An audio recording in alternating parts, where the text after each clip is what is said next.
नमस्कार मोर चैनल भानी क्रिएशन को आपण को पुणी थे स्वागत जनावि। आज स्वरचित लेखाटी आपण को लेकिन आसी जार शीर्षक है सर्वे भवन्तु सुखिन। एमती नुआ नुआ रचना शुणापी आपण मैंने जदि मोर चैनल को सब्सक्राइब न करें सब्सक्राइब कर दिंतु, लाइक शेयर करने को भूलें। ताल चलतु शुणा सर्वे भवन्तु सुखिन।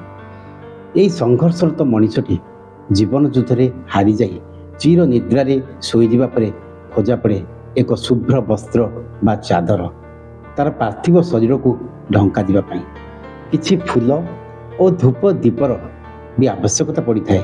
केते श्रद्धा केते जत्न 6 खंड बाउंश काठी सजड़ा होइथिबा कोकई उपरे शुआ जाई पाल दौड़ीर बंधन रे छंदी दिया जाए। तार मर शरीर को शेष यात्रा निया जाई अंतिम मेलानी दिया जाए। तार यात्रा खई कौड़ी भी फिंगा जाए। आउ राम नाम सत्य है हरिनाम सत्य है ध्वनि रे चौदिक अकंपित हो उठे।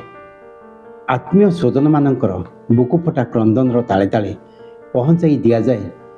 ताकू गाँ शेष निरोला मशाणी भूईरे जुईरे शुआ जाई विधिवत भावे अग्निसंजोग करा जाए। आउ अग्निर लेलिहान शिखारे संपूर्ण दाह कर दिया जाए। मर शरीरटी को रही जाए केवल किछि मुठा पाउंश होई से किछिटा अस्थि शीतलाई माटी घड़े नाली रंगर सालू कपड़ा घोड़ा जाई रखा जाए महोदधि रे विसर्जन पाई, जहाकू श्रद्धारे जाबुड़ी धरी प्रत्यावर्तन करती परिवार वर्ग। रीति नीति रे शुद्धिक्रिया संपादन हुए जेमती कि 10 तुठ कर्म ब्राह्मण भोजनी महाप्रसाद सेवन बारपत्र इत्यादि इत्यादि। स्वर्गीय आत्माटी उद्देश्य तिलतर्पण दान भी करा जाए। आउ शेष घर कांथर से फूलमाल दिया फोटो फ्रेम रे बंदी करी रखी दिया जाए तार प्रतिछविटी को। से संग्रामरत मनीषटी तार जीवदशा काले जेतिकी सम्मान पाई न थाए ताठू यथेष्ट अधिका मिलता है जेतेबेले तार आत्मा ए घट छाड़ी दी चली जाए। केते असम्मान केते निंदा घृणा क्रोधर शिकार होई मृतप्राय बंची रही मनीषटी ए संसार जंजल मुक्ति पाई जाए सत हेले छाड़ी दे जाए अनेक स्मृति।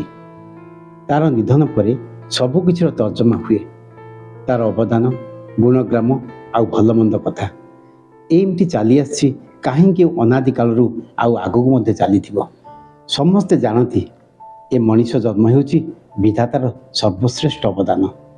ए मिछ माया संसार रे आमर रहणी काल सीमित ए कथा जानी सुद्धा समस्ते अज्ञान रुहंती आउ केवल वृथा हिंसा द्वेष आउ निज निजर स्वार्थ नहीं बंची रुहंती। संसार मंगल पाई चिंता करबा तो दूरर कथा निज परिवार प्रति सचेतन मध्य होई न थांती।